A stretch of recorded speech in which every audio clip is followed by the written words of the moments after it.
Hi, good evening. എല്ലാ പ്രിയപ്പെട്ട പ്രേക്ഷകർക്കും പ്രൈം ടൈമിലേക്ക് സ്വാഗതം. നിങ്ങൾക്ക് അറിയുന്നത് പോലെ കുറേ അധികം വാർത്തകൾ ഇന്നത്തെ വാർത്താ പകൽ വന്നു. മാത്രമല്ല, ഈ അതിരപ്പള്ളി മലക്കപ്പാറ റോഡിൽ കവാലി എന്ന് പറയുന്ന കാട്ടാനിറങ്ങി നിൽപ്പുണ്ട്. കുറേ വാഹനങ്ങൾ വനത്തിൽ കുടുങ്ങിപ്പോയെന്നാണ് പറയുന്നത്. അപ്പോൾ അങ്ങനെ കുറേ അധികം സംഭവങ്ങൾ ലൈവായിട്ട് വന്നുകൊണ്ടിരിക്കുകയാണ്. അപ്പോൾ അതെല്ലാം ചേർത്ത് പ്രൈം ടൈം തുടങ്ങുകയാണ്. എല്ലാവർക്കും ഒരിക്കൽ കൂടി സ്വാഗതം.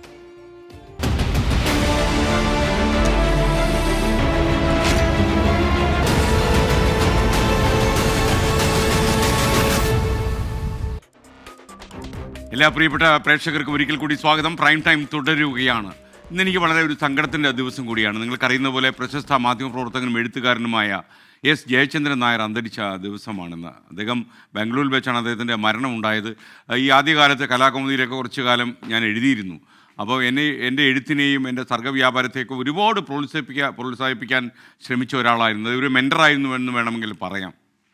കലാകൗമുദിയുടെ പത്രാധിപരായിരിക്കുന്ന കാലമാണ് ഞാൻ ഏറ്റവും കൂടുതൽ കലാകൗമുദിയിൽ എഴുതിയത്. അദ്ദേഹത്തിൻ്റെ വിയോഗം എന്നെ സംബന്ധിച്ചിടത്തോളം എനിക്ക് കുടുംബത്തിലുള്ള ഒരാൾ മരിച്ചുപോയ ഒരു അവസ്ഥയാണിപ്പോൾ. അദ്ദേഹത്തിന് 85 വയസ്സ് പ്രായമായിരുന്നു. അദ്ദേഹം ചലച്ചിത്രങ്ങൾക്ക് പിറവി പോലുള്ള ചിത്രങ്ങൾക്ക് തിരക്കഥ എഴുതിയിട്ടുണ്ട്. ഈ 2 ചിത്രങ്ങളുടെയും തിരക്കഥ അദ്ദേഹത്തിൻ്റെതായിരുന്നു. മാത്രമല്ല അതുകൂടാതെ അദ്ദേഹം മലയാളം വാരികയിൽ കുറേ കാലം പത്രാധിപരായിരുന്നു. ആ കാലത്താണ് പ്രഭാവർമ്മയുടെ കവിത പബ്ലിഷ് ചെയ്യുന്നതുമായി ബന്ധപ്പെട്ടുള്ള ഒരു വിവാദം ഉണ്ടായിരുന്നു. അതിനുശേഷമാണ് അദ്ദേഹം മലയാളം വാരിക വിട്ടതെന്നാണ് ഞാൻ മനസ്സിലാക്കുന്നത്. കുറേ അധികം കാലം കലാകൗമുദിയുടെ ഏറ്റവും സമ്പന്ന കാലം ഏത് എന്ന് ചോദിച്ചാൽ NRS ബാബു സാറും അതുപോലെ എസ് ജയചന്ദ്രൻ നായർ സാറും ഇതിൻ്റെ നേതൃത്വത്തിൽ നിന്ന ആ കാലമായിരുന്നു. കലാകൗമുദി വായിക്കുക എന്ന് പറഞ്ഞാൽ അഭിജാതരായ ആളുകൾക്ക് മാത്രമല്ല സാധാരണക്കാർക്ക് പോലും ഒരു ആവേശമായിരുന്നു. വളരെ ഒരു സർഗതനായ ഒരു എഴുത്തുകാരൻ കൂടിയായിരുന്നു. മാത്രമല്ല നമ്മുടെ എഴുത്തുകാരുമായിട്ടൊക്കെ നല്ല ബന്ധം സൂക്ഷിച്ച പത്രാധിപരായിരുന്നു എസ് ജയചന്ദ്രൻ നായർ എന്ന മനുഷ്യൻ. അദ്ദേഹത്തിൻ്റെ ജീവിതം തീർച്ചയായിട്ടും മാധ്യമപ്രവർത്തനത്തിന് വേണ്ടി ഒഴിഞ്ഞു വെച്ചതായിരുന്നു. തിരുവനന്തപുരത്തെ ശ്രീവരാഹത്ത് നിന്നൊഴുകി തുടങ്ങി മലയാളി ഉള്ളിടത്തെല്ലാം ആസ്വാദകരെ സൃഷ്ടിച്ച സൗമ്യ പ്രവാഹം. അതായിരുന്നു എസ് ജയചന്ദ്രൻ നായർ എന്ന വ്യക്തിയും പത്രാധിപരും. കൗമുദി വാരികയുടെ പത്രാധിപരായിരുന്ന കെ ബാലകൃഷ്ണന്റെ ശിഷ്യനായി പത്രപ്രവർത്തനത്തിലേക്ക് വന്ന ജയചന്ദ്രൻ നായർ പിന്നീട് കലാകൗമുദി വാരികയുടെ പത്രാധിപരായി. മലയാള മാഗസിൻ ജേർണലിസത്തിന്റെ സുവർണകാലമായിരുന്നു അത്. വാരികകളുടെ ഉള്ളടക്കത്തിൽ പല പരീക്ഷണങ്ങൾക്കും തയ്യാറായ ജയചന്ദ്രൻ നായർ മൂല്യങ്ങളെ ബലി കഴിച്ചതുമില്ല. ഇന്ന് മലയാളം കൊണ്ടാടുന്ന പല സാഹിത്യ സൃഷ്ടികളും വെളിച്ചം കണ്ടത് ജയചന്ദ്രൻ നായർ പത്രാധിപരായിരുന്ന കലാകൗമുദിലൂടെയാണ്. വലിയ എഴുത്തുകാരുടെ ശ്രദ്ധേയമായ പല രചനകളും ഇക്കൂട്ടത്തിലുണ്ട്. പുതിയ എഴുത്തുകാരെയും പത്രപ്രവർത്തകരെയും പരിചയപ്പെടുന്നവരും ജയചന്ദ്രൻ നായർ പ്രത്യേക താല്പര്യം കാട്ടി. സാഹിത്യ സാംസ്കാരിക രംഗത്തോട് മാത്രമായിരുന്നില്ല ജയചന്ദ്രൻ നായർക്ക് മമത. എണ്ണം പറഞ്ഞ അന്വേഷണാത്മക റിപ്പോർട്ടുകളും അക്കാലത്ത് കലാകൗമുദി പ്രസിദ്ധീകരിച്ചു. 1997 കലാകൗമുദി വിട്ട് സമകാലിക മലയാളം വാരിക തുടങ്ങിയ ജയചന്ദ്രൻ നായർ 2013 വരെ അവിടെ പ്രവർത്തിച്ചു. നല്ലൊരു സിനിമ ആസ്വാദകനും നിരൂപകനുമായിരുന്ന ജയചന്ദ്രൻ നായർ ശ്രദ്ധേയമായ പല ചിത്രങ്ങളുടെയും പിന്നണിയിൽ പ്രവർത്തിച്ചിട്ടുണ്ട്. ഷാജിയൻ കരുൺ സംവിധാനം ചെയ്ത ചിത്രങ്ങളായ പിറവിയുടെയും സ്വമ്മിൻ്റെയും കഥാകൃത്തും നിർമ്മാതാവും ജയചന്ദ്രൻ നായരാണ്. ലോകസാഹിത്യത്തിലെ ശ്രദ്ധേയമായ പുസ്തകങ്ങളെ അവലോകനം ചെയ്തുകൊണ്ടുള്ള രചനകളും ജയചന്ദ്രൻ നായരുടെ പ്രതിഭയെ അടയാളപ്പെടുത്തുന്നു. റോസാതലങ്ങൾ, വെയിൽത്തുണ്ടുകൾ, ഉന്മാദത്തിന്റെ സൂര്യകാന്തികൾ എന്നിവ ശ്രദ്ധേയമായ രചനകളാണ്. എൻ്റെ പ്രദക്ഷിണ വഴികൾ എന്ന ആത്മകഥയ്ക്ക് 2012 സാഹിത്യ അക്കാദമി പുരസ്കാരം ലഭിച്ചു. 24 തിരുവനന്തപുരം. ശ്രീജിത്ത് പറഞ്ഞത് വളരെ ശരിയാണ്. ഒരുപാട് പുതിയ ആളുകളെ അദ്ദേഹം പ്രോത്സാഹിപ്പിച്ചിരുന്നു. എൻ്റെ പേരൊന്നും എങ്ങും അച്ചടിച്ച് വരാത്തൊരു കാലത്താണ് കലാകൗമുദി പോലെ ഒരു വലിയ പ്രസിദ്ധീകരണത്തിൽ എൻ്റെ ലേഖനങ്ങളും ഫീച്ചറുകളും ഒക്കെ അദ്ദേഹം അന്ന് പ്രസിദ്ധപ്പെടുത്തിയത്. വളരെ സ്നേഹത്തോടെ ഞാൻ അദ്ദേഹത്തെ ഓർമ്മിക്കുന്നു. അദ്ദേഹത്തിൻ്റെ ഈ വിയോഗത്തിൽ അദ്ദേഹത്തിൻ്റെ കുടുംബത്തിനുണ്ടായിട്ടുള്ള ഈ ദുഃഖത്തിൽ ഞാനും പങ്കുചേരുന്നു. 24ൻ്റെ ആദരാഞ്ജലികളും. മറ്റൊരു വാർത്തയിലേക്ക്. അതിരപ്പള്ളി മലക്കപ്പാറ റോഡിൽ വഴി തടഞ്ഞ് ഒറ്റയാൻ കബാലി. മരം കുത്തിമറിച്ചിട്ട ശേഷം ആന റോഡിൽ തന്നെ നിലയുറപ്പിച്ചു. KSRTC ബസ് അടക്കം നിരവധി വാഹനങ്ങൾ ഉൾവനത്തിൽ കുടുങ്ങിപ്പോയി.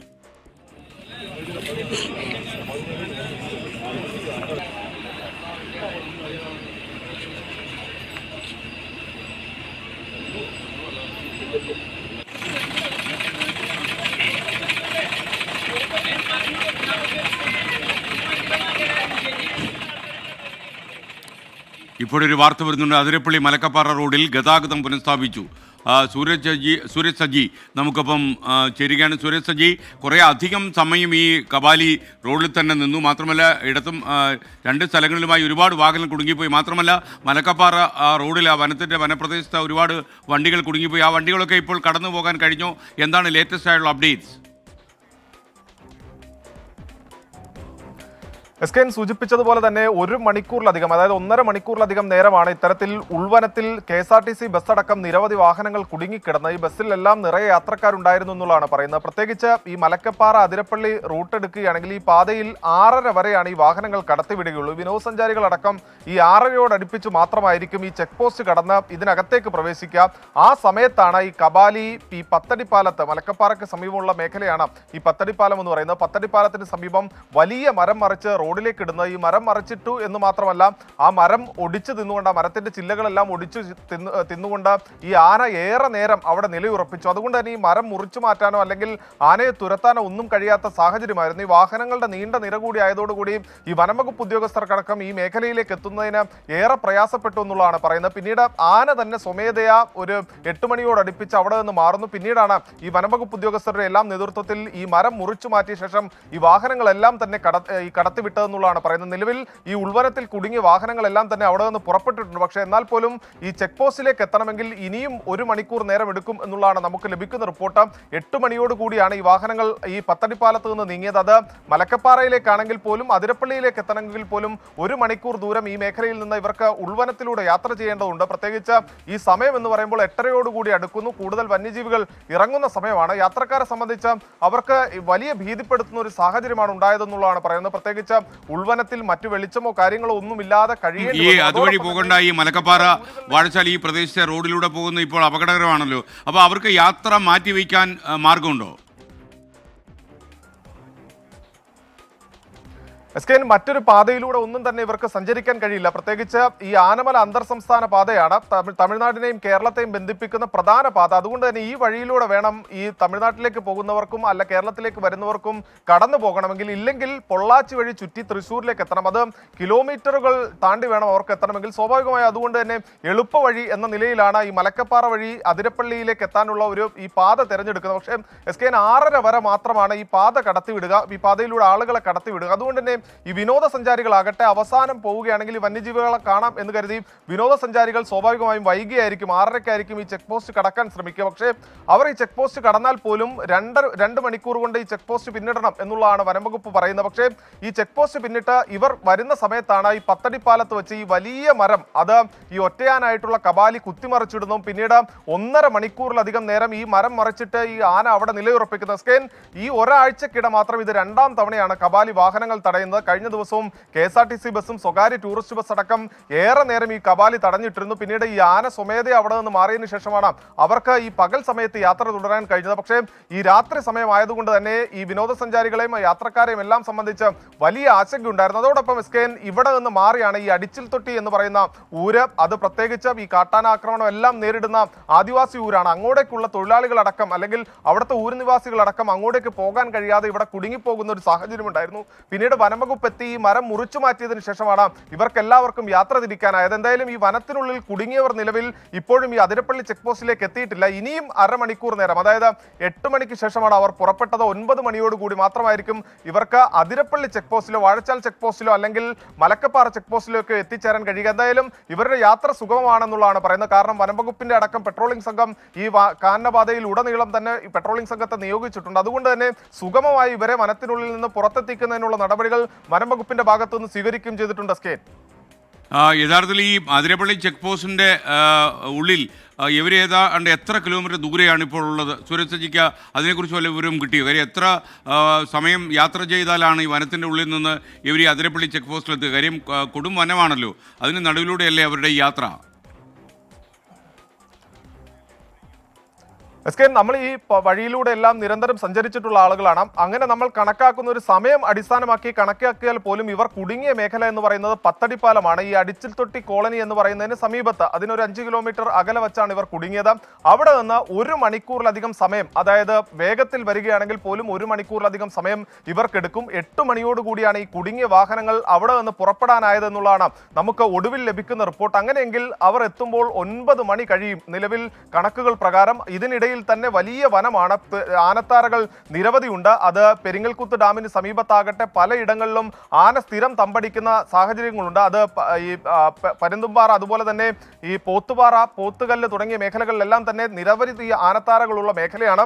പ്രത്യേകിച്ച് ഈ സമയമായാൽ ഒരു 8 മണി സമയമൊക്കെ കഴിഞ്ഞു കഴിഞ്ഞാൽ ആനകൾ ഈ റോഡിലൂടെ ഇറങ്ങി നടക്കുന്നത് നിത്യ സംഭവമാണ്. അപ്പോൾ ഇവരുടെ ഇപ്പോൾ അതിരപ്പള്ളിയിൽ നിന്ന് നമ്മുടെ ലേഖകൻ റൂബിൻലാൽ കൂടി ചേരുന്നു. റൂബിൻലാൽ, ഇപ്പോൾ അവിടെ സഞ്ചരിക്കുന്ന ആൾക്കാരുടെ അവസ്ഥ എന്താണ്? കാര്യം വനത്തിനുള്ളിൽ അവർ കുടുങ്ങിപ്പോയിരിക്കുകയാണല്ലോ. 8 മണി കഴിഞ്ഞാണല്ലോ ഇവർ യാത്ര ചെയ്തിരിക്കുന്നത്. ഈ ഒരുപാട് ആനത്താരകളുണ്ടെന്ന് സൂരജ് ജി പറയുന്നു. അപ്പോൾ ഈ അപകടം എത്രമാത്രം കുറയ്ക്കാൻ കഴിയും? വനംവകുപ്പിന്റെ വണ്ടികളൊക്കെ തന്നെ റോഡിലുണ്ടോ? SKN വനംവകുപ്പിന്റെ ആനക്കയം സ്റ്റേഷനിലുള്ള ഉദ്യോഗസ്ഥര് ഈ ആന നിലയുറപ്പിച്ചിട്ടുള്ള പ്രദേശത്തുണ്ട്. ഇന്ന് ഈ വെക്കേഷൻ കഴിഞ്ഞ് കുട്ടികളെ, ആദിവാസി കോളനികളിലെ കുട്ടികളെ ഹോസ്റ്റലിലും സ്കൂളുകളിലും കൊണ്ടുവന്നാക്കാൻ പോയിട്ടുള്ള രക്ഷാകർത്താക്കൾ അടങ്ങുന്ന KSRTC ബസ്സും അവരുടെ സ്വകാര്യ വാഹനങ്ങളുമാണ് പ്രധാനമായിട്ട് അവിടെ കുടുങ്ങിയിരുന്നത്. അതുകൂടാതെ ഇന്ന് ഒരു മുടക്ക് ദിവസം കൂടി ആയതുകൊണ്ട് ഒരുപാട് ടൂറിസ്റ്റ് വാഹനങ്ങളും ഉണ്ടായിരുന്നു. ഇപ്പോൾ നിലവിൽ അവിടെ അപകട സാഹചര്യങ്ങളൊന്നുമില്ല. എല്ലാ വാഹനങ്ങളും മലക്കപ്പാറയിലേക്കും ചാലക്കുടിയിലേക്കും പുറപ്പെട്ടു കഴിഞ്ഞു എന്നുള്ളതാണ് നമുക്കറിയാൻ കഴിയുന്നത്. നിലവിൽ മറ്റ് പ്രശ്നങ്ങളില്ല. എന്നാൽ ഈ കബാലി എന്ന് പറയുന്ന ആനയ്ക്ക് ഇപ്പം മതപ്പാടാണ് എന്നാണ് വനപാലകരിൽ നമുക്കറിയാൻ കഴിയുന്നത്. അതുകൊണ്ട് തന്നെ ഈ മലക്കപ്പാറ പാതയിലെ രാത്രി യാത്രകൾ കുറയ്ക്കണം എന്നുള്ളൊരു നിർദ്ദേശം അവർ പറയുന്നുണ്ട്. റൂബിൻലാല്, വലിയ അപകടമില്ലാതെ അവർക്ക് സുരക്ഷിതമായി ഈ അതിരപ്പള്ളി ചെക്ക് പോസ്റ്റിൽ എത്താൻ കഴിയും എന്നാണല്ലോ താങ്കൾ പറഞ്ഞത്. അതങ്ങനെ തന്നെയല്ലേ? ഓക്കെ, എന്തായാലും ഈ വാർത്തയെ റൂബിൻലാല് ഫോളോ ചെയ്യുക. എന്തെങ്കിലും ആവശ്യമുണ്ടെങ്കിൽ 24ലേക്ക് വിളിക്കുക. തീർച്ചയായും. റൂബിൻലാൽ, ഇപ്പോൾ അതിരപ്പള്ളിയിൽ എവിടെയാ ഉള്ളത്? അതിരപ്പള്ളിയിൽ ഞാനിപ്പോ വീട്ടിലാണ് SKN ഉള്ളത്. ഓക്കെ, അപ്പോൾ ഇത് ഈ വാർത്തയെ പിന്തുടരണം, വിവരങ്ങൾ അറിയിക്കണം. ഓക്കെ, എന്തായാലും ആളുകൾക്ക് സേഫായിട്ട് യാത്ര ചെയ്യാൻ കഴിയും. വാഴച്ചാൽ, ഈ മലക്കപ്പാറ, അതിരപ്പള്ളി ചെക്ക് പോസ്റ്റിനടുത്തുള്ള ഈ വനത്തിന് നടുവിലൂടെ ഈ കാട്ടാനകളെയൊക്കെ കടന്ന് വരേണ്ട ഒരു അവസ്ഥ അവർക്കുണ്ട്. എന്തായാലും അപകടമൊന്നും ഉണ്ടാകാതെ സുരക്ഷിതമായി ഇവർക്ക് വരാൻ കഴിയുമെന്ന് റൂബിൻലാൽ നമ്മോട് പറയുന്നു. അതിരപ്പള്ളിയിലൊക്കെ നല്ല പരിചയമുള്ള ആ വനപ്രദേശമൊക്കെ നല്ല പരിചയമുള്ള ആളാണ് ഈ റൂബിൻലാൽ. അപ്പോൾ റൂബിൻലാലിൻ്റെ വാക്കുകളെ വിശ്വസിക്കാം. മറ്റെന്തെങ്കിലും അടിയന്തര വാർത്തകളുണ്ടെങ്കിൽ റൂബിൻലാൽ ടെലിഫോൺ ലൈനിൽ വരും. ഇനി നമുക്ക് മറ്റൊരു പ്രൈം ടൈം ബ്രേക്കിംഗിലേക്ക് നമ്മൾ പോകുന്നു. കരിപ്പൂർ വിമാനത്താവളം വഴിയുള്ള ഹജ്ജ് യാത്രാ നിരക്ക് വർദ്ധിപ്പിച്ചതിൽ കേന്ദ്ര സർക്കാരിനെ സമീപിച്ചു മന്ത്രി വി അബ്ദുറഹ്മാൻ. നിരക്ക് വർധന കൊള്ളയാണെന്നും അനീതിയാണെന്നും മന്ത്രി അബ്ദുറഹ്മാൻ 24 പറഞ്ഞു. ഹജ്ജ് സർവീസ് നടത്തുന്ന എയർ ഇന്ത്യക്കും പരാതി നൽകിയതായി മന്ത്രി വ്യക്തമാക്കി. കണ്ണൂരിലും അതോടൊപ്പം തന്നെ കൊച്ചിയിലും ഉള്ള ഫ്ലൈറ്റ് ചാർജിനേക്കാൾ 39,000 രൂപ അധികമാണ് ഈ ഒരു സെക്ടറിൽ ചാർജ് ചെയ്തിട്ടുള്ളത്. ഇത് വലിയ അനീതിയാണ്. ഇതുമായി ബന്ധപ്പെട്ട് ബഹുമാനപ്പെട്ട കേന്ദ്ര വ്യോമയാന വകുപ്പ് മന്ത്രിക്കും അതോടൊപ്പം തന്നെ ന്യൂനപക്ഷ കാര്യ വകുപ്പ് മന്ത്രിക്കും ഒക്കെ തന്നെ നമ്മൾ ഇതുമായി ബന്ധപ്പെട്ട പരാതികൾ നൽകിയിട്ടുണ്ട്. എയർ ഇന്ത്യ മാനേജ്മെൻറ്റിന് നമ്മൾ പ്രത്യേകം ഒരു പരാതി ഇപ്പോൾ തയ്യാറാക്കി അയച്ചിട്ടുണ്ട്. മലപ്പുറത്ത് നിന്ന് സമീർ ബിൻ കരീം നമുക്കൊപ്പം ചേരുന്നു. സമീർ, പ്രൈം ടൈമിലേക്ക് സ്വാഗതം. എന്തൊക്കെയാണ് മന്ത്രി പറയുന്നത്? കാരണം എയർ ഇന്ത്യ പോലുള്ള പ്രധാനപ്പെട്ട ഫ്ലൈറ്റുകൾ, ഇപ്പോൾ എയർ ഇന്ത്യക്ക് സംഭവിച്ചിരിക്കുന്ന നല്ലൊരു മാറ്റം എന്താണെന്ന് ചോദിച്ചാൽ അവരുടെ വിദേശ ഫ്ലൈറ്റുകളൊക്കെ നല്ല ക്വാളിറ്റി ആയിട്ടുണ്ട്, പ്രത്യേകിച്ചും അമേരിക്കയിലേക്ക് പോകുന്ന ഫ്ലൈറ്റുകൾ. അപ്പോൾ ഈ സമയത്ത് എയർ ഇന്ത്യ ജനങ്ങളെ വെറുപ്പിക്കാതെ ഈ നിരക്കൊക്കെ ഒന്ന് കുറച്ച് ന്യായമാക്കണം, പറയും. SKN കരിപ്പൂർ വിമാനത്താവളത്തിൽ നിന്നുള്ള ഹജ്ജ് യാത്രാ നിരക്കുമായി ബന്ധപ്പെട്ട നിലവിൽ സംസ്ഥാന സർക്കാരിന്റെ ഇടപെടൽ ഉണ്ടായിരിക്കുകയാണ്. സംസ്ഥാന സർക്കാർ നിലവിൽ കേന്ദ്ര സർക്കാരിനെയാണ് സമീപിച്ചിരിക്കുന്നത്. ഹജ്ജ് വഖഫ് മന്ത്രി വി അബ്ദുറഹ്മാൻ നിലവിൽ കേന്ദ്ര വ്യോമയാന മന്ത്രി അതോടൊപ്പം തന്നെ ന്യൂനപക്ഷ വകുപ്പ് മന്ത്രി എന്നിവർക്ക് നിലവിൽ പരാതി നൽകിയിരിക്കുകയാണ്. ഈ ഹജ്ജ് യാത്രാ നിരക്ക് കൊള്ളയാണെന്നും അനീതിയാണെന്നും ഈ നിരക്ക് വർധന പിൻവലിക്കണമെന്നുള്ളതുമാണ്. അതുമായി ബന്ധപ്പെട്ട ഇടപെടൽ വേണമെന്നാവശ്യപ്പെട്ടാണ് ഈ മന്ത്രി പരാതി നൽകിയിരിക്കുന്നത്. അതോടൊപ്പം തന്നെ ഈ ഹജ്ജ് സർവീസ് നടത്തുന്ന എയർ ഇന്ത്യ അധികൃതർക്കും നിലവിൽ മന്ത്രി പരാതി നൽകിയിട്ടുണ്ട്. ഈ നിരക്ക് നിശ്ചയിച്ച നടപടി പുനഃപരിശോധിക്കണമെന്നാണ് ഈ പരാതിയിൽ ആവശ്യപ്പെട്ടിരിക്കുന്നത്. അതോടൊപ്പം തന്നെ ഇതോടൊപ്പം തന്നെ ഈ ഒരു സാഹചര്യത്തിൽ നടപടി ഉണ്ടായില്ലെങ്കിൽ നേരിട്ട് കേന്ദ്ര വ്യോമയാന മന്ത്രിയെ അടുത്ത ആഴ്ച തന്നെ മന്ത്രി നേരിട്ട് കാണുമെന്നുള്ളതാണ് മന്ത്രി വി അബ്ദുറഹ്മാൻ വ്യക്തമാക്കിയിട്ടുള്ളത്. കരിപ്പൂരിൽ നിന്നുള്ള യാത്രാ നിരക്ക് വർധന ഒരു തരത്തിലും അംഗീകരിക്കാൻ കഴിയില്ലെന്നും അത് തീർത്ഥാടകരോടും യാത്രക്കാരോടുമുള്ള അനീതിയാണെന്നും ഈ സീസൺ അനുസരിച്ചുള്ള കൊള്ള വിമാന കമ്പനികളുടെ സ്ഥിരം പരിപാടിയാണെന്നും ഈ മന്ത്രി വി അബ്ദുറഹ്മാൻ വ്യക്തമാക്കിയിരിക്കുകയാണ്. അതോടൊപ്പം തന്നെ സംസ്ഥാന ഹജ്ജ് കമ്മിറ്റിയും തങ്ങളാൽ കഴിയുന്ന എല്ലാ തരത്തിലുള്ള ഇടപെടലും നടത്തുന്നുണ്ട് എന്ന് സംസ്ഥാന ഹജ്ജ് കമ്മിറ്റി ചെയർമാൻ 24 വ്യക്തമാക്കിയിരുന്നു. ഇന്ന് രാവിലെയാണ് ഈ ഹജ്ജ് യാത്രാ നിരക്ക് വർധനയുമായി ബന്ധപ്പെട്ട വാർത്ത 24 പുറത്തുവിടുന്നത്. കരിപ്പൂർ വിമാനത്താവളം വഴി ഹജ്ജിന് പോകുന്ന യാത്രക്കാർ, ഹജ്ജ് കമ്മിറ്റി മുഖേനയുള്ള യാത്രക്കാർക്കാണ് 1,25,000 രൂപയാണ് ഒരു യാത്രക്കാരൻ നൽകേണ്ടത്. എന്നാൽ കൊച്ചിയിൽ നിന്നാകട്ടെ 86,000 രൂപയും കണ്ണൂരിൽ നിന്ന് 87,000 രൂപയുമാണ് യാത്രക്കാർ നൽകേണ്ടത്. മറ്റു വിമാനത്താവളങ്ങളെ അപേക്ഷിച്ച് 39,000 രൂപയാണ് കരിപ്പൂരിൽ നിന്ന് പോകുന്ന ഓരോ തീർത്ഥാടകനും അധികമായി നൽകേണ്ടത് എന്നുള്ളതാണ് ഏറെ പ്രധാനപ്പെട്ട കാര്യം. അതോടൊപ്പം തന്നെ ഏറ്റവും കൂടുതൽ യാത്രക്കാർ തീർത്ഥാടനത്തിന് പോകുന്നതും കരിപ്പൂർ വിമാനത്താവളം വഴിയാണ്. കരിപ്പൂരിൽ നിന്ന് 5,755 പേർ പോകുമ്പോൾ കണ്ണൂരിൽ നിന്ന് 4,026 പേരും കൊച്ചിയിൽ നിന്ന് 5,422 പേരുമാണ് ഹജ്ജിനായി പോകുന്നത്. അങ്ങനെ ഏറ്റവും കൂടുതൽ യാത്രക്കാർ പോകുന്ന കരിപ്പൂർ വിമാനത്താവളത്തിൽ നിന്ന് തന്നെ ഇത്രയും വലിയൊരു നിരക്കുണ്ടാകുന്നു എന്നുള്ളതാണ് ഏറെ ശ്രദ്ധേയമായ കാര്യം. അതോടൊപ്പം തന്നെ കരിപ്പൂർ ഹജ്ജ് ഹൗസ് ഉൾപ്പെടെ നിലനിൽക്കുന്നതും കരിപ്പൂർ വിമാനത്താവളത്തിലാണ്. കഴിഞ്ഞ വർഷവും സമാനമായ രീതിയിൽ ഹജ്ജ് യാത്രാ നിരക്ക് വർദ്ധിച്ച സമയത്ത് സമരമെല്ലാം ഉണ്ടായ സാഹചര്യത്തിൽ അല്പം നിരക്ക് കുറച്ചിരുന്നെങ്കിലും എന്നാലും കൂടിയ നിരക്കാണ് നിലവിലുള്ളത്. SKN. ഓക്കെ, സമീർ ബിൻ കരീമാണ് വിവരങ്ങൾ നൽകിയത്. നിരക്ക് കുറയട്ടെ, ഹജ്ജ് തീർത്ഥാടകർക്ക് ബുദ്ധിമുട്ടുണ്ടാകാതിരിക്കട്ടെ. ശ്രീകുമാർ മേനോൻ ചോദിക്കുന്നു, കാട്ടിൽ കൂടി വണ്ടി ഓടിച്ചു പോയിട്ട് ആന വരാൻ പാടില്ലെന്ന് പറഞ്ഞാൽ അതെങ്ങനെ ശരിയാവും എന്ന് ചോദിക്കുന്നു. അവിടെ വഴി ഇപ്പോൾ വണ്ടി ഓടിച്ചുകൊണ്ടിരിക്കുന്ന ആൾക്കാരുടെ മാനസികാവസ്ഥ കൂടെ മനസ്സിലാക്കണം കേട്ടോ. പാലക്കാട് ഒറ്റപ്പാലം ഈസ്റ്റ് മനിശ്ശേരി ഗോഡൌണിന് സമീപത്ത് ബസ്സും ഇരുചക്ര വാഹനവും കൂട്ടിയിടിച്ച് ഒരു അപകടം ഉണ്ടായി. അപകടത്തിൽ പരിക്കേറ്റ യുവതിയെ കണ്ണിയമ്പുറത്തെ ആശുപത്രിയിൽ പ്രവേശിപ്പിച്ചു. അപകടത്തിൻ്റെ CCTV ദൃശ്യങ്ങൾ പ്രേക്ഷകർക്ക് ഇപ്പോൾ കാണാൻ കഴിയും. ആ ദൃശ്യങ്ങളിലേക്ക് നമുക്ക് ആദ്യം ഒന്ന് പോകാം. ഇതാണ് ആ അപകടത്തിൻ്റെ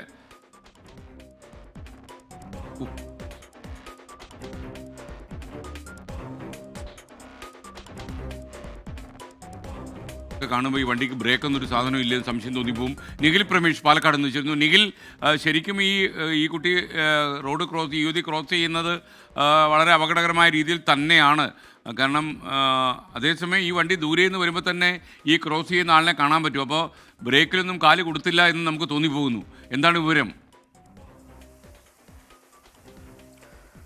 തീർച്ചയായിട്ടും SKN, ഇന്ന് വൈകിട്ട് 5:30 കൂടിയിട്ടാണ് നമ്മൾ നടുക്കുന്ന ഈ അപകടമുണ്ടായത്.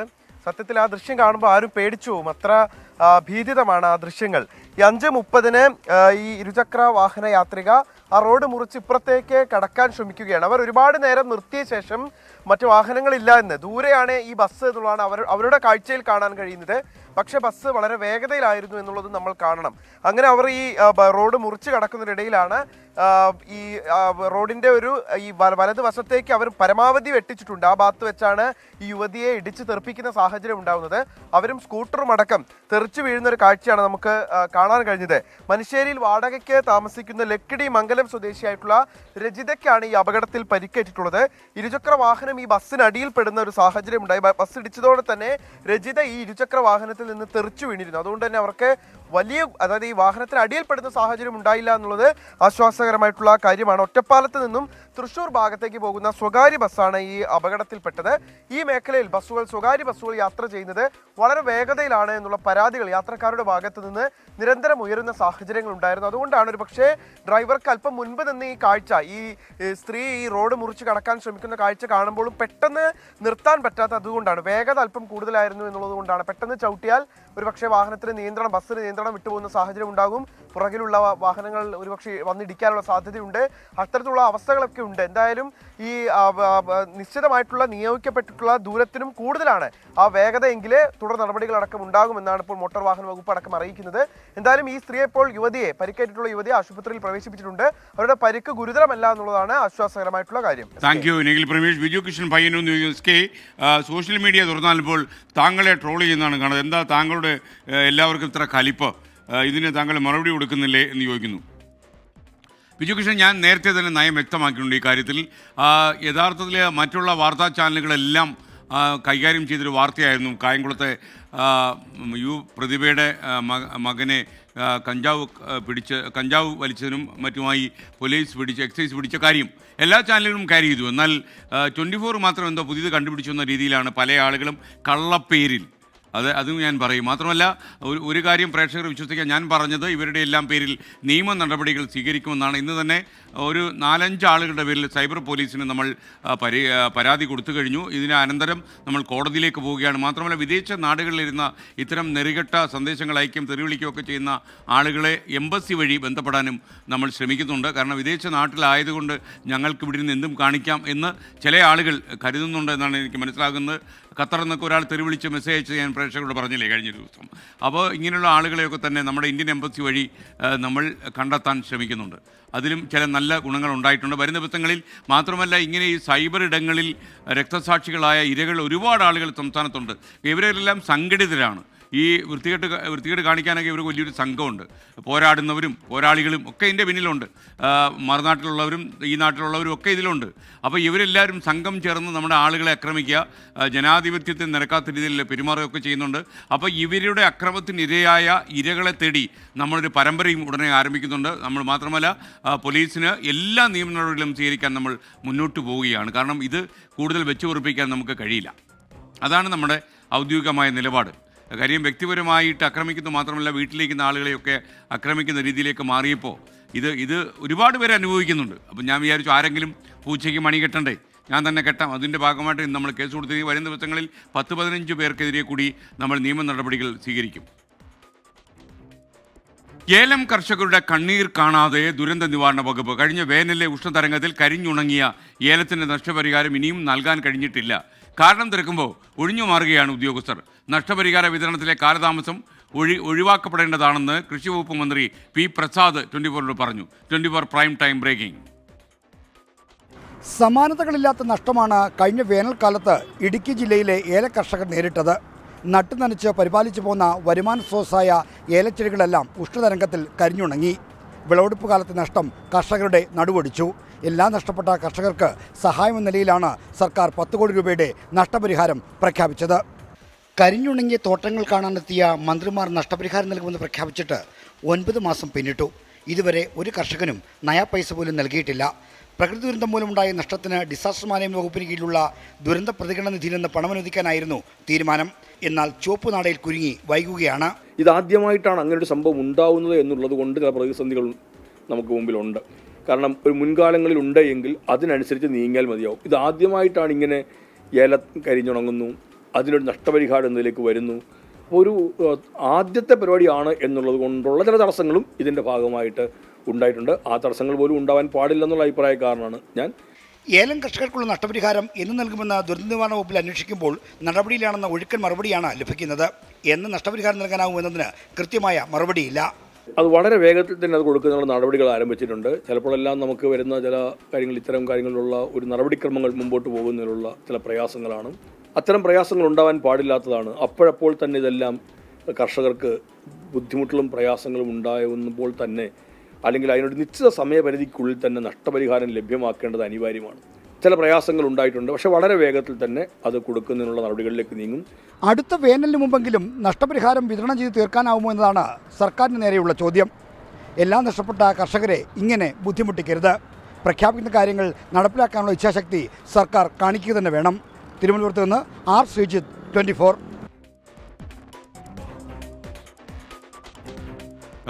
നഷ്ടപരിഹാരത്തിനുള്ള നടപടികൾ തുടരുകയാണെന്ന് പറഞ്ഞ ഉദ്യോഗസ്ഥർ എത്ര നാൾ കർഷകരുടെ ക്ഷമ പരീക്ഷിക്കും? അടുത്ത വേനൽ കൺമുന്നിൽ തെളിയുമ്പോൾ വേവലാതിയാണ് ഇപ്പോഴും കർഷകർക്ക്. ഏലം കർഷകരുടെ യാതനകളുടെ കൂടുതൽ വിവരങ്ങളുമായി ആർ ശ്രീജിത്ത് നമുക്കൊപ്പം ചേരുകയാണ്. ശ്രീജിത്ത്, പ്രൈം ടൈമിലേക്ക് സ്വാഗതം. കഴിഞ്ഞ വേനലിൽ വാഗ്ദാനം ചെയ്തു, ഈ വേനലിൽ പോലും കൊടുത്തില്ല. അപ്പോൾ ഇനി അടുത്ത വേനൽ വരെ അവർ കാത്തിരിക്കേണ്ടി വരുമോ? SKN തീർച്ചയായും, അതായത് മറ്റൊരു വേനലിനെ അഭിമുഖീകരിക്കാൻ പോവുകയാണ് കേരളം. കാരണം ഒരു മാർച്ചോടുകൂടി വേനൽ ആരംഭിക്കും. എന്നാൽ ഇപ്പോഴും കഴിഞ്ഞ വേനലിലെ ഉഷ്ണതരംഗത്തിൽ കൃഷി നശിച്ച ഏലം കർഷകർക്കുള്ള നഷ്ടപരിഹാര തുക നൽകുന്ന കാര്യത്തിൽ ഒരു തീരുമാനം വന്നിട്ടില്ല. ആ തുക റിലീസ് ചെയ്യുന്ന കാര്യത്തിൽ ഇതുവരെയും നടപടിയൊന്നുമില്ല. നടപടി നീങ്ങുന്നുവെന്ന കാര്യം മാത്രമാണ് ദുരന്ത നിവാരണ വകുപ്പിലും മറ്റും അന്വേഷിക്കുമ്പോൾ നമുക്ക് കിട്ടുന്ന മറുപടി. എന്നാൽ ഇത് എന്നത്തേക്കാകുമെന്ന കാര്യത്തിൽ കൃത്യമായ ഉത്തരവില്ല. 10 കോടി രൂപ നഷ്ടപരിഹാരം നൽകാനുള്ള പ്രഖ്യാപനമാണ് നേരത്തെ മന്ത്രിമാർ ഈ ഏലത്തോട്ടങ്ങൾ കരിഞ്ഞുണങ്ങിയ സ്ഥലത്ത് സന്ദർശനം നടത്തിയ ശേഷം പ്രഖ്യാപിച്ചത്. എന്നാൽ ഈ 10 കോടി രൂപ നൽകുമെന്ന പ്രഖ്യാപനം വിശ്വസിച്ച് കാത്തിരിക്കുന്ന ഏലം കർഷകർക്ക് വലിയ തോതിൽ ഉള്ള സങ്കടമാണ് ഇപ്പോൾ ഉള്ളത്. കാരണം പുതിയ ഏലത്തൈകൾ, ഏലത്തട്ട എന്നാണ് അതിന് പറയുക, ഏലത്തട്ടകൾ വെച്ചുപിടിപ്പിക്കണമെങ്കിൽ പോലും ഒരു തട്ടയ്ക്കൊന്നിന് 200 രൂപ വരെ കൊടുത്താണ് പലരും പുനർകൃഷി അവിടെ നടത്തി തുടങ്ങിയത്. അപ്പോൾ അത്തരം കാര്യങ്ങൾക്കായി വൻതുക ചെലവഴിക്കേണ്ടി വന്നു. വിളവെടുപ്പ് കാലത്താണ് ഈ ഉഷ്ണതരംഗം ഉണ്ടായി മൊത്തം കൃഷിയും ഏലച്ചെടികളും നശിച്ചു പോയത്. അപ്പോൾ ഇത്തരത്തിലൊരു നഷ്ടം നേരിട്ട കർഷകരോടാണ് സർക്കാർ ഈ വിധം പെരുമാറുന്നത് എന്ന ആക്ഷേപമാണ് ഇപ്പോൾ ഏറ്റവും ശക്തമായി ഉയരുന്നത്. SKN. Thank you R Sreejith. നമ്മുടെ അമൽ SD പറയുന്നു, SKN എന്നാലും സ്റ്റാർ മാജിക് ചാനലിൻ്റെ ഭാഗത്തു നിന്നും എന്തിനാണ് നിർത്തിയത്? സ്റ്റാർ മാജിക് നിർത്തിയെന്ന് പറഞ്ഞിട്ടില്ല. സ്റ്റാർ മാജിക്കിന് ഇടവേളയാണ്. സ്റ്റാർ മാജിക്കിൻ്റെ മൂലയ്ക്കൊക്കെ നിന്ന ചില ആളുകളൊക്കെ തന്നെ പുതിയ പരിപാടി തുടങ്ങിയെന്നൊക്കെയാണ് പ്രേക്ഷകർ പറയുന്നത്. ഇവർക്കൊക്കെ സ്വന്തം പരിപാടി തുടങ്ങിക്കൂടെയെന്ന് ഞാൻ. മറ്റു വാർത്തകളിലേക്ക് പ്രൈം ടൈം കടക്കുന്നു. കൃഷിമന്ത്രി പി പ്രസാദിനെ വേദിയിലിരുത്തി PV അൻവർ MLA വിമർശനം. കൃഷിമന്ത്രി തലകുത്തി മറിഞ്ഞ് ശ്രമിച്ചാലും കൃഷി ചെയ്യാൻ കഴിയാത്ത സാഹചര്യമാണ് കേരളത്തിൽ. വനംവകുപ്പ് കൃഷിഭൂമി കൈയേറുകയാണെന്നും PV അൻവർ കുറ്റപ്പെടുത്തി. നിറവൊലി 2025 കാർഷിക പ്രദർശനമേള ഉദ്ഘാടനം ചെയ്യാൻ എത്തിയതായിരുന്നു മന്ത്രി P Prasad. 24 prime time breaking. നമ്മളെ കൃഷിയെ കുറിച്ച് എത്ര പഠിപ്പിച്ചിട്ടും എത്ര അതിന് സംവിധാനങ്ങൾ ഒരുക്കിയിട്ടും ബഹുമാനപ്പെട്ട കൃഷി മന്ത്രി സഖാവ് പ്രസാദ് അവർ തലകുത്തി മറിഞ്ഞിട്ടും ഒരു കാര്യവും ഇവിടെ നാട്ടിൽ നടക്കാൻ പോകുന്നില്ല. ജനങ്ങൾ പിന്തിരിഞ്ഞുകൊണ്ടിരിക്കുകയാണ്. ലോകത്തെ ഏറ്റവും വലിയ നഷ്ടക്കച്ചവടം എന്താണ് എന്ന് ജനങ്ങളോട് ചോദിച്ചാൽ കണ്ണു പൂട്ടിയിട്ട് കേരളത്തിലെ ജനങ്ങളോട് പറയുന്നത് കൃഷിയാണ്. ആ അവസ്ഥയിലേക്ക് നമ്മുടെ നാടിനെ എത്തിച്ചിരിക്കുന്നത് ഇവിടുത്തെ വനം വന്യജീവി വകുപ്പാണ്. കൃഷി വകുപ്പ് മന്ത്രി പി പ്രസാദിനെ വേദിയിലിരുത്തിയാണ് ഇത്തരം വിമർശനങ്ങളെല്ലാം PV അൻവർ MLA ഉന്നയിച്ചത്. കൂടുതൽ വിവരങ്ങളുമായി ബിപിൻ സി വിജയൻ നമുക്കൊപ്പം പ്രൈം ടൈമിൽ ചേരുന്നു. ബിപിൻ സി വിജയൻ, യഥാർത്ഥത്തിൽ പി പ്രസാദ് ഇദ്ദേഹത്തിൻ്റെ വിമർശനത്തിന് മറുപടി പറഞ്ഞു.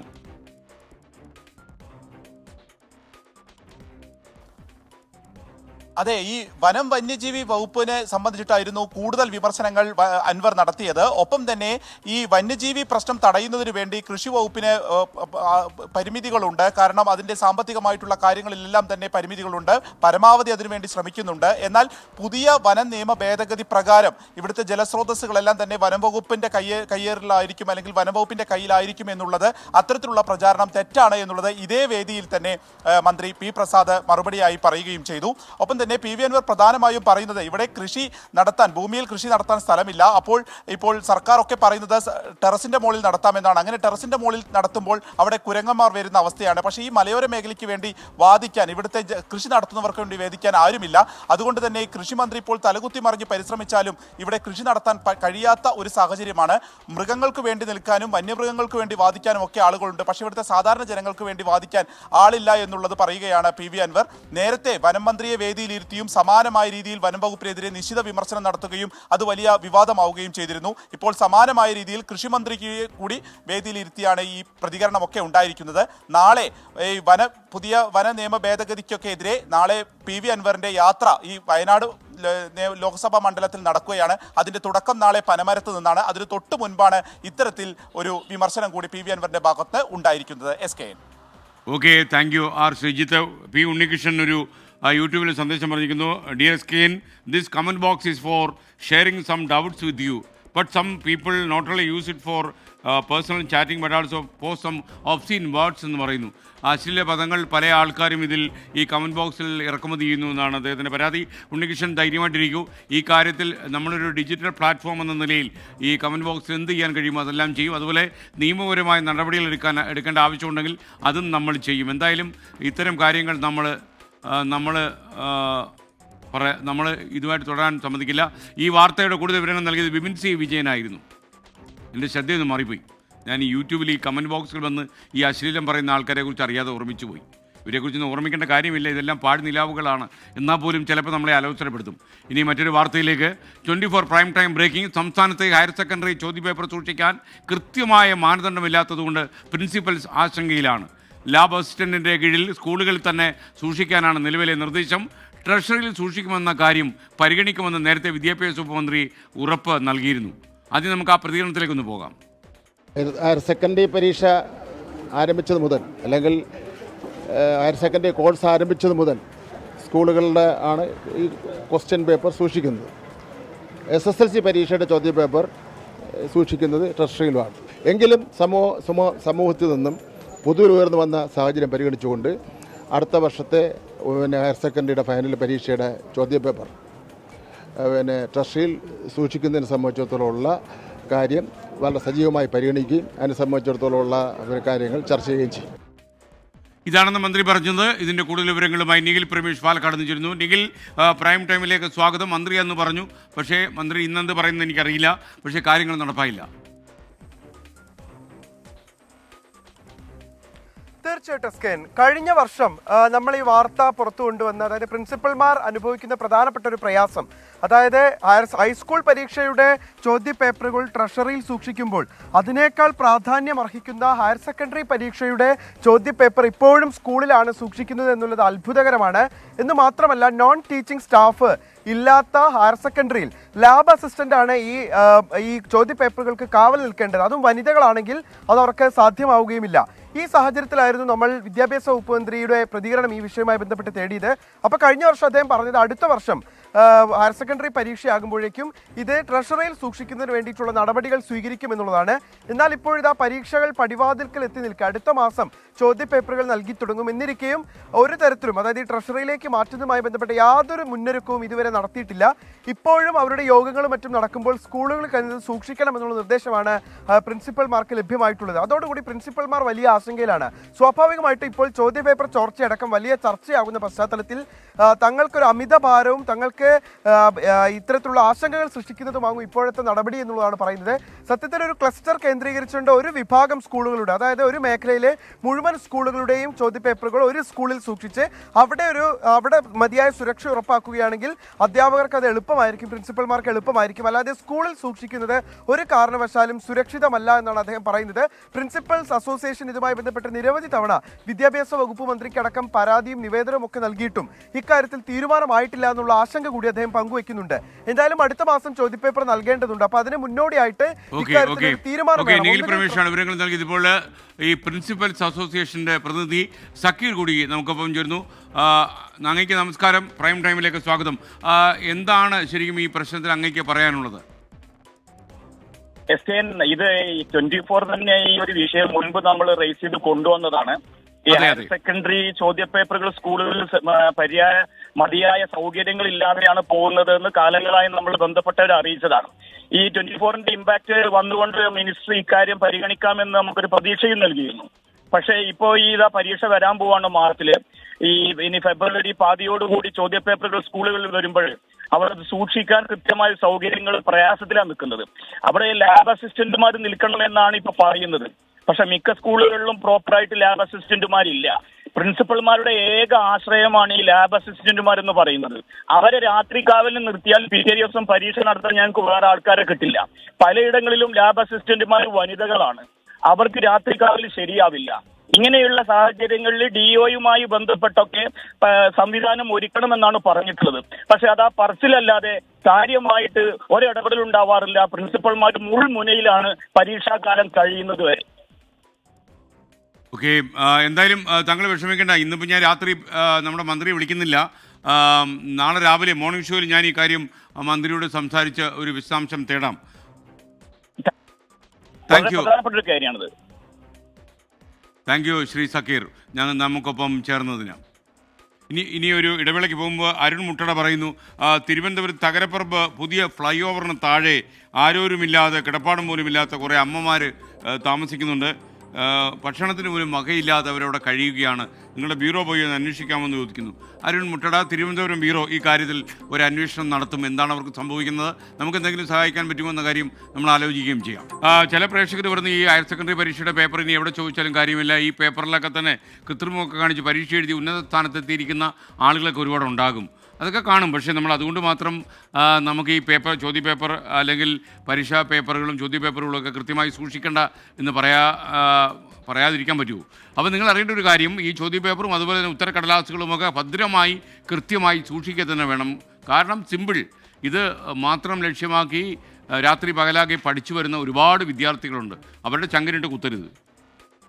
നമുക്കിനി മറ്റൊരു വാർത്തയിലേക്ക്, കൊല്ലത്തേക്കാണ്. പാതി വഴിയിൽ നിലച്ച കൊല്ലം ലിങ്ക് റോഡ് ഓലയിൽ കടവ് പാലം 60 ദിവസങ്ങൾക്കുള്ളിൽ തുറന്നു കൊടുക്കും. തേവള്ളി വരെ പാലം നിർമ്മിക്കാനായിരുന്നു പരിപാടി. പക്ഷേ വർഷങ്ങൾ കഴിഞ്ഞിട്ടും പാലത്തിന് ഇരുകരകളെയും കൂട്ടിമുട്ടിക്കാൻ കഴിഞ്ഞില്ല. മനുഷ്യൻ്റെ ഫെയിലൂർ ആകട്ടോ. ഒടുവിൽ പകുതി വഴിയിൽ പാലം അവസാനിപ്പിച്ച പാലം ഹൈസ്കൂൾ ജംഗ്ഷനിലേക്ക് തിരിച്ചുവിട്ട് ഇപ്പോൾ ഗതാഗത യോഗ്യമാക്കിയിരിക്കുന്നു. ഒരു മാജിക്ക്, PWDയുടെ ഒരു മാജിക്കാണ്. അരുൺരാജ് ചേരുന്നു. അരുൺരാജ്, പ്രൈം ടൈമിലേക്ക് സ്വാഗതം. നേരെ പോകേണ്ട പാലം വഴിതിരിച്ചു വിട്ട് ഹൈസ്കൂൾ ജംഗ്ഷനിൽ എത്തിച്ചെന്നാണോ അരുൺരാജ് പറയുന്നത്? പറയൂ. എസ് കെ അടക്കം വന്ന് കണ്ട ഒരു പാലമാണ്. എന്തുകൊണ്ടാണ് ഇരുകരകളും ആ പാലം കൂട്ടിമുട്ടാതെ പോയതെന്ന് ജനങ്ങളും ഇത് കണ്ട ഓരോരുത്തരും ആവർത്തിച്ച് ചോദിച്ചതാണ്. ഒടുവിൽ നാണക്കേട് ഭയന്നാണ് ഈ പാലത്തിലൂടെ ഒരു ഭാഗത്തിലെങ്കിലും ഗതാഗതം നടപ്പാക്കാനുള്ള തീരുമാനം ഇപ്പോൾ ഉദ്യോഗസ്ഥർ തന്നെ കൈക്കൊണ്ടിരിക്കുന്നത്. ഈ ലിങ്ക് റോഡ് മുതൽ ഓലയിൽക്കട വരെയുള്ള ഭാഗത്തേക്കുള്ള പാലമാണ് ഇപ്പോൾ ഗതാഗത യോഗ്യമാക്കുന്നത്. അത് നിലവിൽ ഇപ്പോൾ ക്രമീകരിച്ചിരിക്കുന്നത് ഹൈസ്കൂൾ ജംഗ്ഷനിൽ നിന്ന്, അതായത് അഞ്ചാലുമൂടിൽ നിന്ന് വരുന്ന വാഹനങ്ങൾ ലിങ്ക് റോഡിലേക്ക് പ്രവേശിക്കാൻ, അത് ഓലയിൽക്കട വഴി ലിങ്ക് റോഡിലേക്ക് പ്രവേശിക്കാനുള്ള രീതിയിലാണ് ഇപ്പോൾ ക്രമീകരണം നടത്തിയിരിക്കുന്നത്. 60 ദിവസത്തിനുള്ളിൽ ഇതിനുള്ള ക്രമീകരണം പൂർത്തിയാക്കി ഗതാഗത യോഗ്യമാക്കും എന്നുള്ളതാണ് നിലവിൽ ഉദ്യോഗസ്ഥരിൽ നിന്ന് വ്യക്തമാകുന്നത്. പക്ഷേ എന്നാണ് ഈ പാലം പൂർണ്ണതോതിൽ തുറന്നു കൊടുക്കുന്നത് ചോദിച്ചാൽ ആർക്കും ഉത്തരമില്ല. കാരണം ഇരുകരകളെയും ബന്ധിപ്പിക്കാത്ത പാലം എങ്ങനെ തുറന്നു കൊടുക്കുമെന്ന ചോദ്യമാണ് ഉദ്യോഗസ്ഥർ പലരും രഹസ്യമായി തന്നെ ചോദിക്കുന്നത്. ഇക്കാര്യത്തിൽ മന്ത്രിയടക്കം സ്ഥലത്തെത്തി ഈ ചോദ്യങ്ങൾ മാധ്യമപ്രവർത്തകരടക്കം ചോദിച്ചിട്ടും മന്ത്രിക്ക് പോലും കൃത്യമായ ഉത്തരം നൽകാൻ ഉണ്ടായിരുന്നില്ല. ഓലയിൽക്കടവ് പാലം കൊല്ലം നഗരത്തിലെ ഗതാഗതക്കുരുക്ക് പരിഹരിക്കാൻ കൊണ്ടുവന്ന പദ്ധതിയാണ്. പക്ഷേ അത് തേവള്ളിയിലേക്ക് കൊണ്ടുവരാൻ ഇതുവരെ കഴിയാതെ പോയി എന്നുള്ളതാണ് വാസ്തവം. അതുകൊണ്ട് തന്നെയാണ് നിലവിൽ ഈ പ്രതിഷേധങ്ങളും മാധ്യമവാർത്തകൾക്കും പിന്നാലെ ഈ പാലം വഴിതിരിച്ച് വിട്ടുകൊണ്ട് നിലവിൽ ഓലയിൽക്കടവിലേക്ക് ഇറക്കി അതുവഴിയുള്ള ഒരു സൈഡിലൂടെ മാത്രം ഗതാഗതം മാറ്റാനുള്ള തീരുമാനം ഇപ്പോൾ ഉദ്യോഗസ്ഥർ കൈക്കൊണ്ടിരിക്കുന്നത്. എന്തായാലും നഗരത്തിലെ ഒരു ഉദ്യോഗസ്ഥ ഭരണ പരിഷ്കാരത്തിന്റെ ഒരു നോക്കുകുത്തിയായി മാത്രം ഈ പാലം ഇനിയും അവശേഷിക്കുമെന്ന കാര്യത്തിൽ സംശയമില്ല. Okay, thank U Arunraj. പ്രേക്ഷകർ ഓർമ്മിക്കുന്നുണ്ടാകും, നമ്മളൊരു ദിവസം കൊല്ലത്ത് ഒരു മോർണിംഗ് ഷോ ചെയ്യുന്ന സമയത്ത് ഈ പാലത്തിൻ്റെ അടുത്ത് പോയിരുന്നു. ഈ മുട്ടാതെ നിൽക്കുന്ന പാലത്തിൻ്റെ മുന്നിൽ ഞാൻ നമ്രചരസ്കനായി കുറച്ചു നേരം നിന്നു. ഒരു PWD പരീക്ഷണം എങ്ങനെയാണ് ഇങ്ങനെ വഴിയാധാരമായി പോയത്? കാരണം നമ്മുടെ കൊല്ലത്തെയൊക്കെ തന്നെ നേതാക്കന്മാർക്കൊന്നും ഒരു ഉളുപ്പില്ലെന്ന് ഞാൻ ആലോചിച്ചു പോയി. ഇത്രയും കാലം ഈ മുട്ടാതെ നിൽക്കുന്ന പാലം ഒന്ന് മുട്ടിക്കാൻ ഇവരെന്തുകൊണ്ടാണ് ആവശ്യപ്പെടാത്തത്? എത്രയോ പദ്ധതികൾ നമ്മൾ ഇതിനകം പൂർത്തിയാക്കി കഴിഞ്ഞു. ഈ ഓലയിൽക്കടവ് പാലം യഥാർത്ഥ കൊല്ലത്തെ ഗതാഗതക്കുരുക്ക് ഒഴിവാക്കുമെന്ന് പറഞ്ഞിട്ടാണ് ഈ പണിയൊക്കെ തുടങ്ങിയത്. എന്നിട്ട് ഈ പാലം മുട്ടാതെ അങ്ങനെ നിർത്തിയിരിക്കുക. എത്ര കാലം ഇങ്ങനെ മുട്ടാതെ നിൽക്കും? ഈ പാലത്തിന് ബോറടിക്കില്ലേ? നേതാക്കന്മാർ ഇതിനെക്കുറിച്ചൊന്ന് ആലോചിക്കണം. ഇനി നമുക്ക് മറ്റൊരു വാർത്തയിലേക്ക്. ISROയുടെ സ്പേസ് ഡോക്കിംഗ് പരീക്ഷണം ഈ മാസം 7-ാം തീയതി നടക്കും. രാവിലെ 9 മണിക്കും 10 മണിക്കും ഇടയിൽ PSLV C-60 റോക്കറ്റ് ഉപയോഗിച്ച് വിക്ഷേപിച്ച ഉപഗ്രഹങ്ങൾ ബഹിരാകാശത്ത് വെച്ച് കൂട്ടിയോജിപ്പിക്കും. ഒരുപക്ഷെ ഇത് ചെയ്യാൻ കഴിഞ്ഞു കഴിഞ്ഞാൽ നമ്മൾ ഇത് ചെയ്യാൻ ടെക്നോളജി കൈവശമുള്ള 4ാമത്തെ രാജ്യമായി ഇന്ത്യ മാറുമെന്നുള്ളതാണ് ഏറ്റവും പ്രധാനപ്പെട്ട കാര്യം. ISROയുടെ ഒരു പൊൻതൂവലായിട്ട് ഇത് മാറുകയും ചെയ്യും. മുഹമ്മദ് റഹീസ് ചെന്നൈയിൽ നിന്നും ടെലിഫോണിൽ ചേരുന്നു. റഹീസ്, കാര്യങ്ങളൊക്കെ ഒരു ലെവലിൽ എത്തിക്കഴിഞ്ഞു എന്നാണോ നമ്മൾ മനസ്സിലാക്കുന്നത്? ഈ രംഗത്തും ISRO അതിൻ്റെ അഭിമാനകരമായ നേട്ടം ഉണ്ടാക്കുമെന്നാണോ നമ്മൾ പ്രതീക്ഷിക്കേണ്ടത്?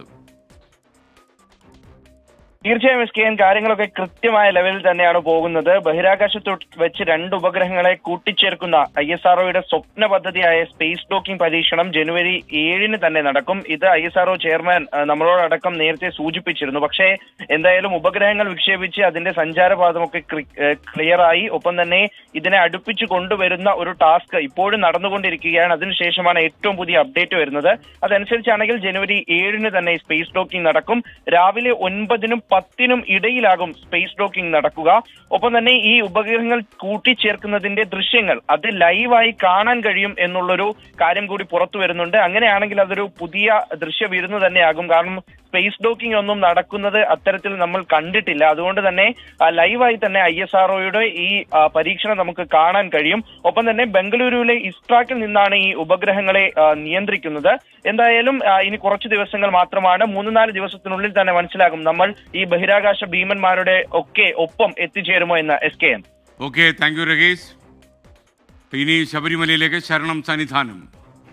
സൈക്കിൾ പ്യൂർ അഗർബത്തി ശരണം സന്നിധാനം സമർപ്പിക്കുന്നത് അഗർബത്തി എന്നാൽ സൈക്കിൾ.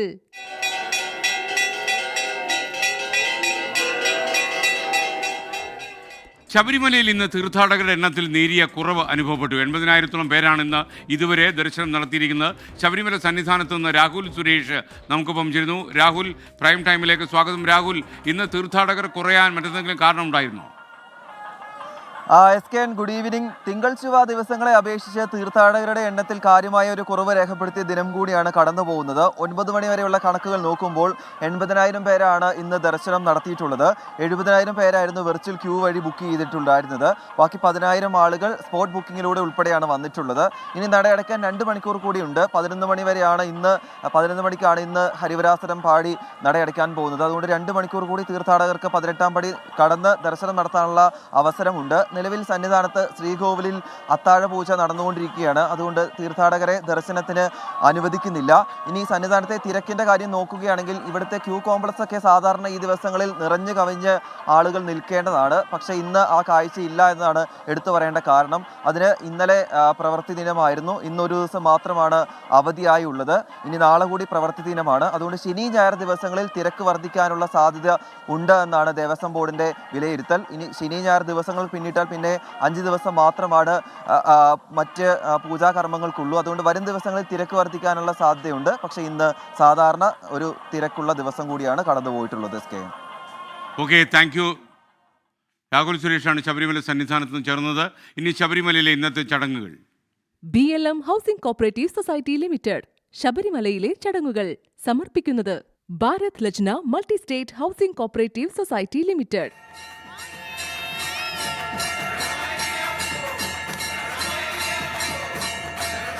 പ്രൈം ടൈം അവസാനിക്കുന്നു. ഇനി നമ്മൾ കാണുക നാളെ രാവിലെ 7 മണിക്ക് മോർണിംഗ് ഷോയിൽ പ്രൈം ടൈം. ഇനി നാളെ രാത്രി 8:30 സംപ്രേഷണം ചെയ്യും.